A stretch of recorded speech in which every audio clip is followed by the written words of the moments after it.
M से Modi ji, M से मणिपुर और एम से महीना।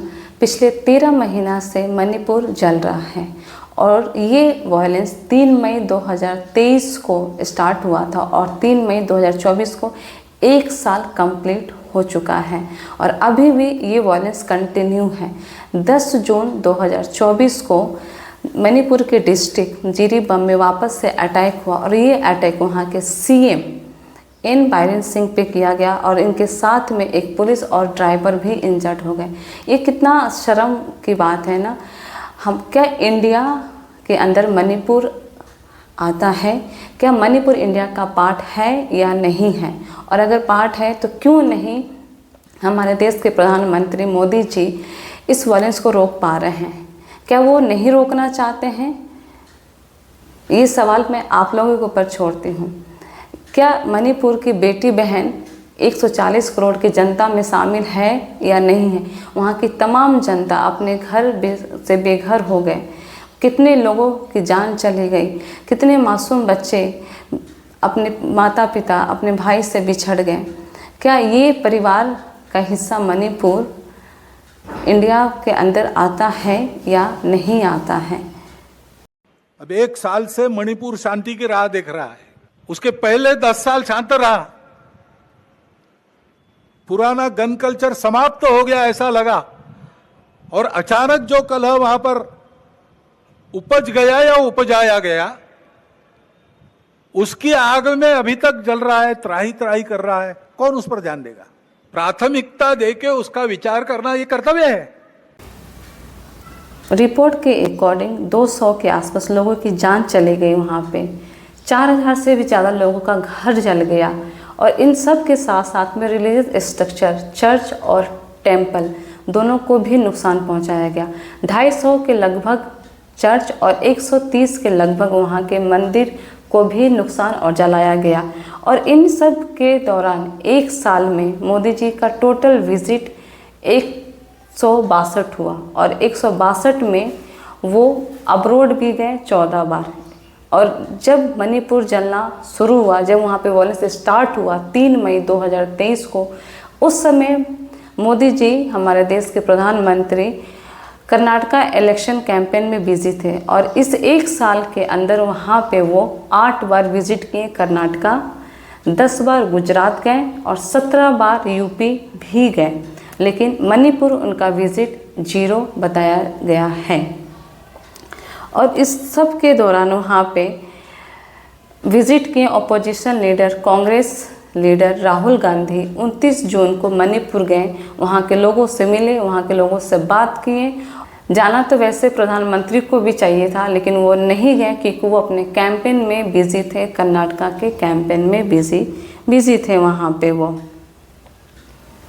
और बात यहीं पे नहीं है, फरवरी मार्च 2024 यानी इस साल मोदी जी नॉर्थ ईस्ट यानी असम, त्रिपुरा और अरुणाचल प्रदेश भी गए और वहाँ पे 9 मार्च को वहाँ पे डेवलप्ड इंडिया और डेवलप्ड नॉर्थ ईस्ट इंडिया को लेकर वहाँ पे वो गए थे। असम में उनका 3 विजिट था और त्रिपुरा और अरुणाचल प्रदेश का उनका 1 विजिट था। क्या मणिपुर नॉर्थ ईस्ट में नहीं आता है? और वो अपने स्पीच में कहते हैं सबका साथ सबका विकास और अब इसके ऊपर वो बात करते हैं।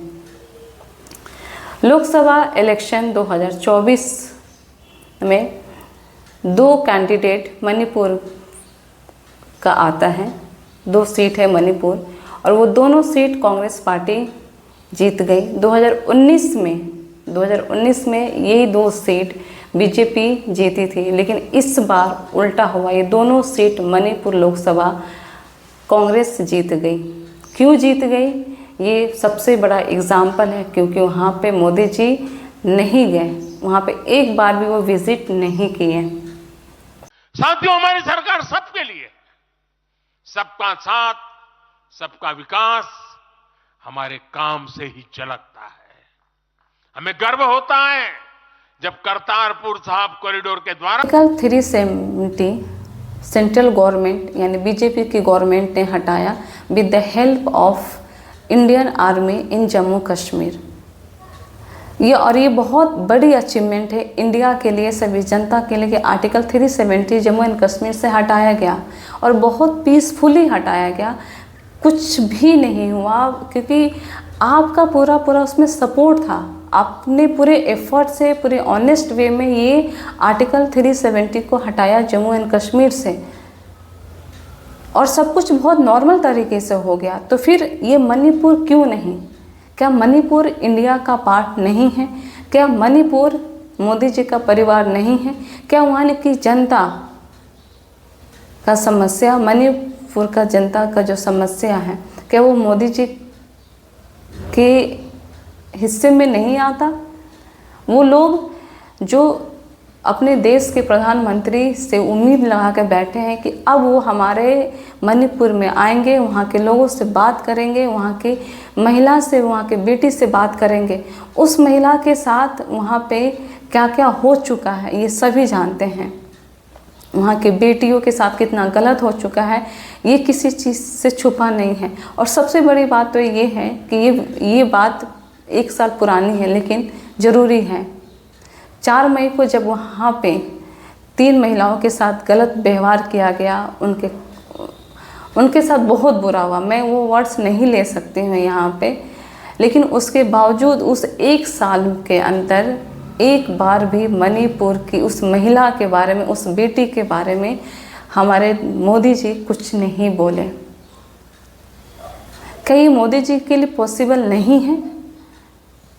जब वो आर्टिकल 370 हटा सकते हैं जम्मू एंड कश्मीर में, जहाँ पे हमेशा टेररिस्ट अटैक होते रहता है, इंटरनली होते रहता है, कुछ ना कुछ परेशानियाँ होती रहती, लेकिन आपके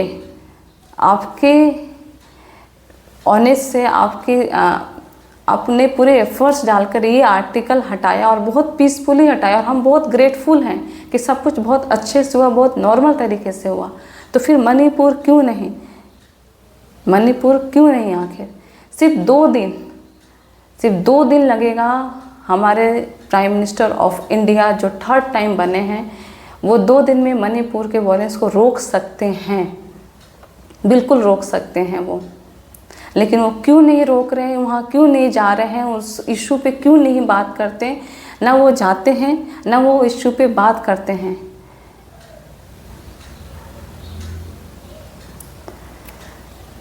मणिपुर इंडिया का पार्ट है, ये हम सभी को याद रखना चाहिए। और ये बहुत दुख की बात है कि मणिपुर अभी भी जल रहा है। उम्मीद करते हैं, और मैं भी उम्मीद करती हूँ, और वहाँ की जनता भी उम्मीद करती है, मणिपुर की जनता उम्मीद करती है। 3री बार शपथ लिए prime minister of India Modi ji से कि वो इस बार मणिपुर आएंगे और वहाँ के लोगों से मिलेंगे। नमस्ते, जय हिंद, जय भारत।